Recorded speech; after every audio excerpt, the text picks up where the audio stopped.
Hi, I'm George C. Keefe, encasement guy, coatings contractor, and consultant. Today I'm going to talk about long-term sustainable green defensive coatings and how they must be extremely flexible with superior elongation.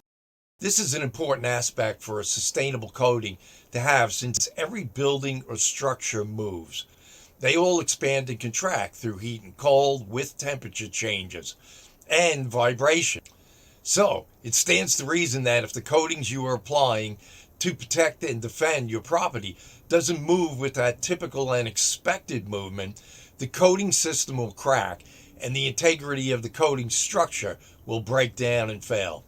So, once installed, you want a coating with not just good flexibility, but also superior elongation.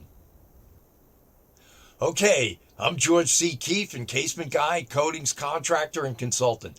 Join me again next time when I'll be discussing other important coating issues that involve you, your buildings, and the environment.